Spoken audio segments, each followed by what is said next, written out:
اب میں اہل سنت کو خطاب کر رہا ہوں، یہ مسلک بریلوی نہیں ہے، اس مسلک کا عنوان بریلویت نہیں ہے۔ سن لیں، جی کھول کے سن لیں، کان کھول کر سن لیں، بما کے دول کہہ رہا ہوں، سرزمین ہند میں بھی، سرزمین پاکستان بھی، سرزمین یورپ میں ہمارے مسلک کا عنوان بریلویت نہیں۔ آپ پوچھیں دلیل کیا؟ دلیل اعلیٰ حضرت شاہ احمد رضا خان مجدد دین و ملت، اعلیٰ حضرت شاہ احمد رضا خان، انہوں نے ساری زندگی کسی کتاب میں اپنے مسلک کا نام بریلوی نہیں لکھا۔ ہم اعلیٰ حضرت نے خود اپنے مسلک کو بریلوی نہیں کہا، ہم ان کی بات مانتے ہیں، ان کے بعد کسی ٹھیکیدار کی بات نہیں مانتے۔ جس طرح ہمارا دین حنیفہ ہے، اسی طرح ہمارا مسلک بھی حنیفہ ہے۔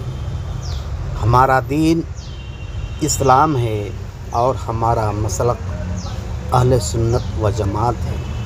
اس کے علاوہ ہمارے مسلک کا کوئی نام نہیں ہے۔ بدعقیدوں نے ہمارے مسلک کا نام اہل سنت و جماعت کے علاوہ بریلوی رکھ دیا ہے۔